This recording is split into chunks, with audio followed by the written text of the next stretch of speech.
Panorama group, जो सोचता है वो करता है। नमस्कार, भारत लाइव देख रहे हैं आप। नीतीश कुमार को लेकर के पल पल नई अपडेट आ रही है कि नीतीश कुमार बिहार में सरकार बदलने की तैयारी में लग चुके हैं। हालांकि नीतीश कुमार के सरकार बदलने पर पालनहार कौन है, लगातार सुशील मोदी की चर्चाएं खूब हुई थी जब संकट मोचन के नाम से बैनर पोस्टर पूरे पटना में लग गए थे।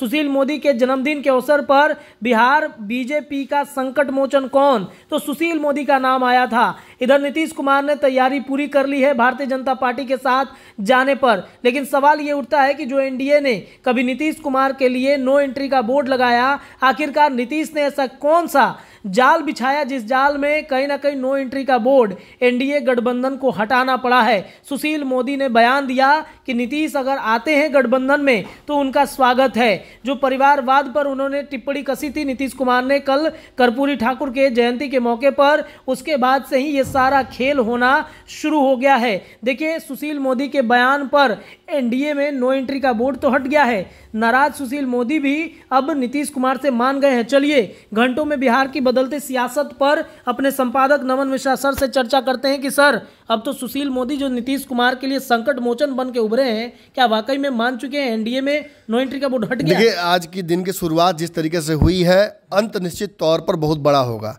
सुशील मोदी ने निश्चित तौर पर सबसे पहले ये इशारा कर दिया था, रोहिणी का ट्वीट और सुशील मोदी का इंक्लूसिवनेस। सुशील मोदी अब तक नो एंट्री का बोर्ड लगा रहे थे, अब तक सम्राट चौधरी नो एंट्री बोल रहे थे, अब तक सारे बिहार के नेता नो एंट्री बोल रहे थे। मतलब ऊपर में खेल हो गया है। अब नो एंट्री का बोर्ड हटा दिया गया है। नीतीश कुमार भी अब कुछ ही घंटों में सरकार बदलने को लेकर फैसला ले चुके हैं। अब जहां एक तरफ ये सब चल रहा है, वहीं तीन घटनाएं हो रही हैं। एक तरफ नीतीश के लिए नो एंट्री का बोर्ड हटाकर भाजपा कार्यालय में भी पटाखे और मिठाई मंगाई जा रही है। वहीं दिल्ली में ये तैयारियां चल रही हैं कि जहां एक तरफ केसी त्यागी, वहीं दूसरी तरफ सम्राट चौधरी, इन दोनों के बीच साथ साथ बैठक हो रही है। और दोनों के बातचीत से ही बता रहा, अमित शाह से मुलाकात हुई है और एक रास्ता निकालकर सरकार को गिरा देने की या सरकार बना लेने की जुगाड़ शुरू हो गई है। दूसरी तरफ तीसरी तरफ नीतीश कुमार अपने आवास पर बैठे हुए हैं और वो राजद के समर्थक या राजद के माइंडसेट वाले अपने विधायकों को नजरबंद करके बैठे हुए हैं। उनके साथ पीके शाही हैं, ललन सिंह है, उन सारे लोगों को बिठाया गया है जो राजद की तरफ भावना रखते हैं। यानी नीतीश कुमार हाईजैक करके बैठे हुए हैं कि कोई भी गलती इस बार नहीं होनी चाहिए। और पीके शाही वहीं बैठे हुए हैं। सरकार गिराने से लेकर सरकार बनाने तक की सारी कानूनी पेचीदगियां बातचीत की जा रही हैं और निश्चित तौर पर इसका निष्कर्ष निकलेगा। जिस वक्त हम सब ये सब कर रहे हैं, उस वक्त ये भी बता देना जरूरी है कि चौथी तरफ भी अब मामला शुरू हो गया है।